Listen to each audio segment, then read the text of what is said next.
တသားမိမိတို့ရဲ့ပတ်ဝန်းကျင်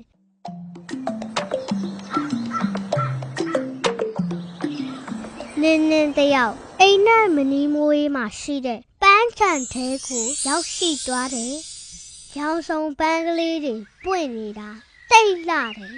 ။ဘေဘီကလေးတိုက်လိုက်တော့အမောကိုပြေးသွားတာပဲ။ကောင်းကင်ကိုမောကြည့်လိုက်တော့တိမ်တွေကင်းစင်တဲ့အပြာရောင်ကောင်းကင်ကြီးကိုတွေ့တယ်။နင်းနင်းရဲ့ရင်ထဲအေးမြသွားတယ်။စိတ်ထဲမှာလွတ်လပ်ပျော်ရွှင်သွားတယ်။ပန်းချန်ထဲကစမ်းချောင်းကလေးနားကိုရောက်သွားတော့ဖားကလေးတစ်ကောင်ရေထဲခုန်ဆင်းသွားတာတွေ့လိုက်ရတယ်။ဖားကလေးကနင်းနင်းကိုကြောက်လို့ရေထဲခုန်ဆင်းသွားတာလား။မကြောက်ပါနဲ့ဖားကလေးရဲ့မင်းတို့လေးတွေကိုငါက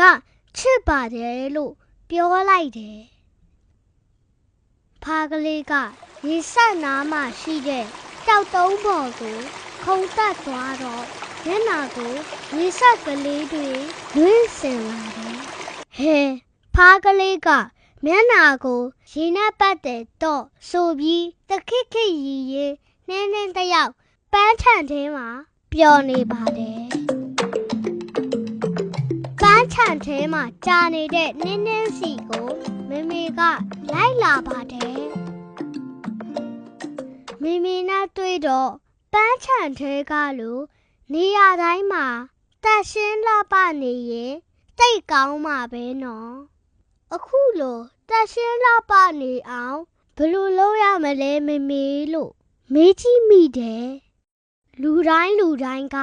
ကိုယ့်ကြောင့်ပတ်ဝန်းကျင်ကိုမညစ်ပတ်စေရဘူးပန်းပင်တွေစိုက်ရမယ်စိုက်ထားတဲ့အပင်တွေကိုရှင်တန်အောင်ဂရုစိုက်ရမယ်အကောင်ငယ်ကလေးတွေကိုနာကျင်အောင်မလုပ်ရဘူးတနာကျင်နာရမယ်အဲ့ဒီလိုဆိုရင်နေရာတိုင်းမှာတက်ရှင်းလှပတာယာနေမှာပဲအားလုံးလည်းပျော်ရွှင်ကြမှာပဲလို့မမေကနင်းနင်းကိုရှင်းပြလိုက်ပါတယ်ကျွန်တော်တို့လည်းပတ်ဝန်းကျင်ကိုတက်ရှင်းလှပအောင်ကြိုးစားကြရပါမယ်